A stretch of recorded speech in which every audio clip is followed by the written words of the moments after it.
القرنبيط بنستنى الشتا عشان نعمل قرنبيط، وبالطريقة دي مش هيشرب معاكي زيت خالص ويبقى مقرمش كده. تعالوا نشوف الطريقة دي عملناها ازاي. جربوا الطريقة دي وهتعجبكم جدا. لو الفيديو عجبكم ما تنسوش الاشتراك في القناة وتفعيل زر الجرس عشان يوصل لكم كل جديد. اول حاجة كده هجيب قرنبيطة هقطعها كده وردات زي ما انتوا شايفين، هنوصل لاخر حتة فيها نقطعها كده.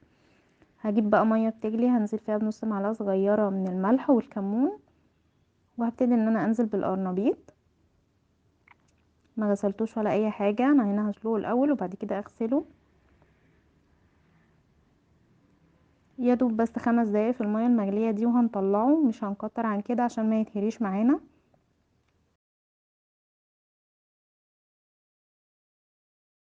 لو عاملينه في حلة صغيرة شوية عن كده ما تنزلوش بالكمية كلها مرة واحدة.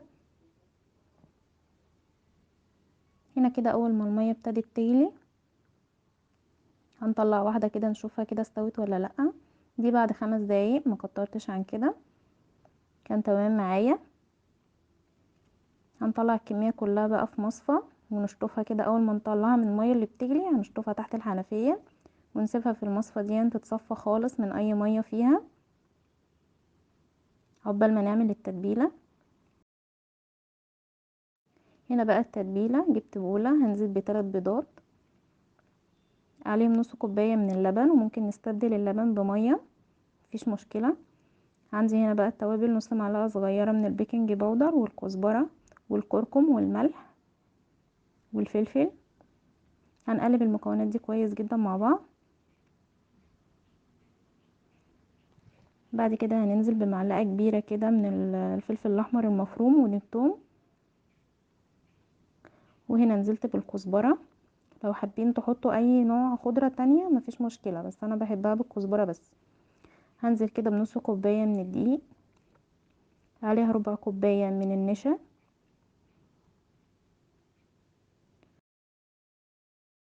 ونقلبها كويس جدا. هنا كان قوام التتبيلة تقيل شوية معايا، فهنزود شوية شوية مية لحد ما نوصل للقوام المناسب.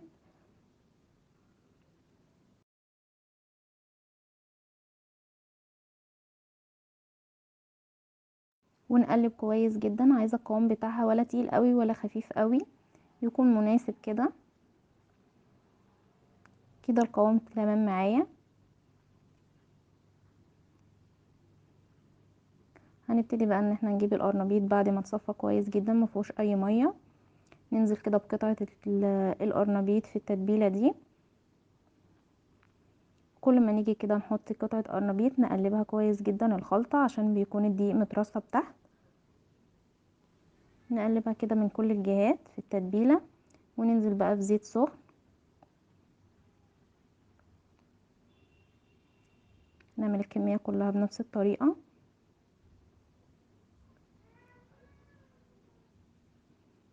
بالطريقة اللي انتوا شايفينها دي.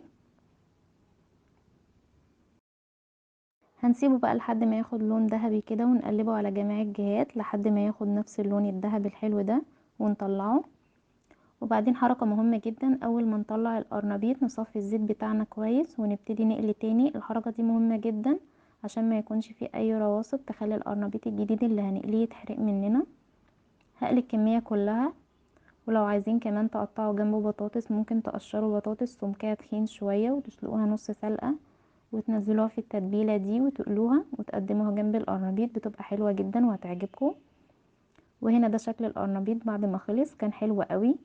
قدمته جنب بتنجان مقلي كده بالدقة وعيش وسلطة، وكان حلو جدا. اتمنى تجربوه وتقولوا لي ايه رأيكم. لو الفيديو عجبكم ما تنسوش الاشتراك في القناة وتفعيل زر الجرس عشان يوصل لكم كل جديد. اشوفكم في فيديو جديد.